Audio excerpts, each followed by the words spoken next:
Welcome to the first lesson in our next unit called Powers and Exponent Laws. In this lesson, we'll focus on the vocabulary associated with the unit, just like most units in math have specific terms that are important to know and should be mainly a review. So the first thing that we'll look at is when we're dealing with this larger number here, we call that the base. The smaller number in the upper right is called the exponent. And when we're looking for a base as well as the exponent, we call that a power. So moving down to the chart here, we've got a power of 3 squared. And so when we write that as repeated multiplication, we take the base, which is 3, and multiply it by itself that number of times. And if we want to know what the answer to that is, we can either say evaluate or write it in standard form. So 3 times 3 is 9. And if you were going to draw it, let's see how straight my lines can be. Not very. Okay, you can see the 9 there, right? The 9 is the area of the square, and it measures 3 by 3. So I'm going to move over here. So now we've got base of 3 and an exponent of 3. So 3 times 3 times 3 is 27. And we draw that. This is read as 3 cubed. And we're going to draw that as a cube, just like the other one is 3 squared. And we drew a square. Let's see how good I can draw a cube today.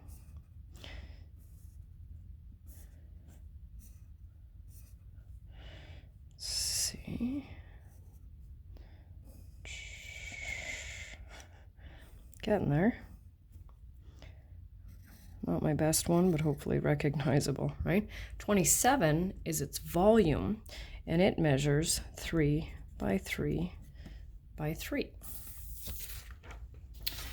So now we'll just take a look at this chart here, another table. So just given different pieces of information, right? Let's kind of see how this works. And so the base is 2, and the exponent is 5. And so we'll do exactly that. We'll write that as 2 times 2 times 2 times 2 times 2. Now what we want to look at is, we don't want to be typing that on our calculator all the time, so you'll have to just figure out where the button is on your calculator. Mine's right here. This is my exponent button. It's a French accent.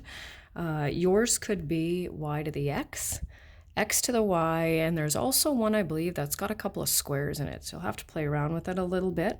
So when I want to do 2 to the power of 5, right, my calculator will now go 2 times 2 times 2 times 2 times 2, and I get 32, and that's the one that we want to use. We're definitely less likely to make a mistake, because sometimes we forget a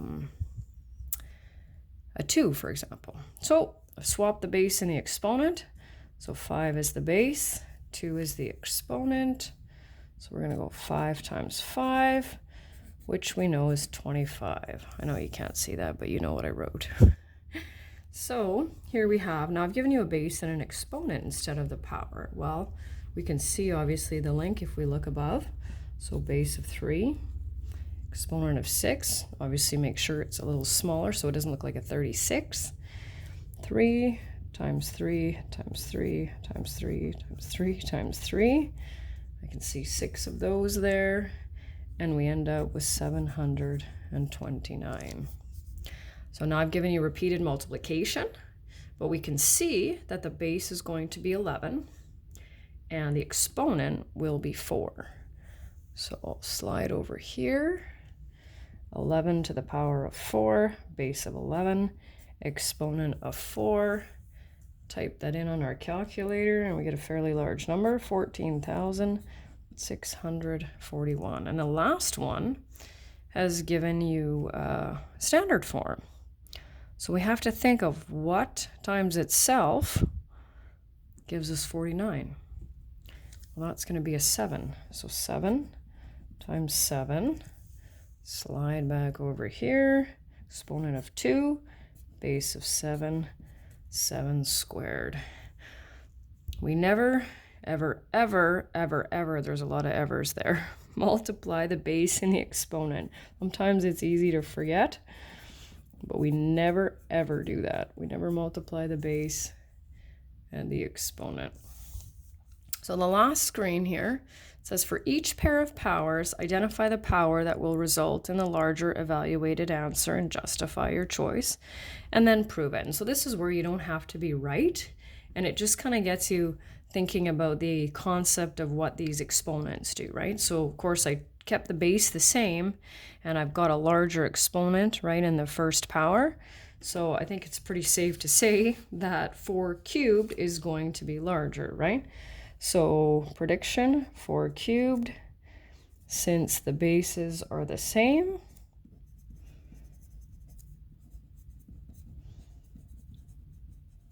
and 3 is greater than 2, right? And you know by now it doesn't have to be a carbon copy, just has to show understanding.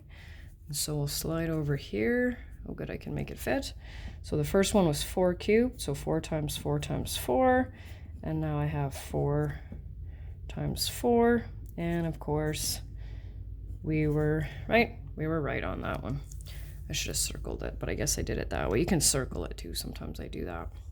So 10 cubed and 3 to the power of 7. So we've got clearly a large base, right? And yet in the power below, we've got a large exponent. Which one do you think is going to be larger, right? And then justify your choice, right?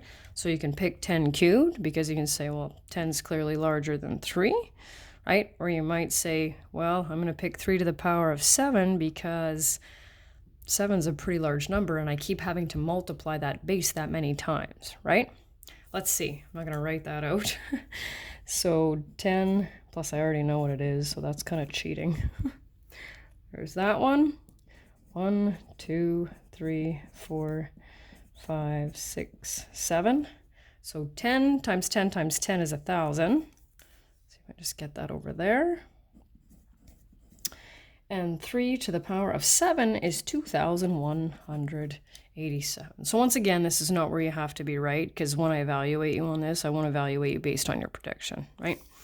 So that'd be a little tricky there. Okay, so once again, we have a larger base, right, in this one, and then we have a larger exponent in that one. So same sort of thing. 8 times 8. And 2 times 2 times 2 times 2 times 2. And usually when I'm writing this one out, I write that I know they're both the same because, of course, I picked the questions, right? So like I said, once again, just going back to that original vocabulary. And then in the next lesson, we'll move on to deal with some negative numbers.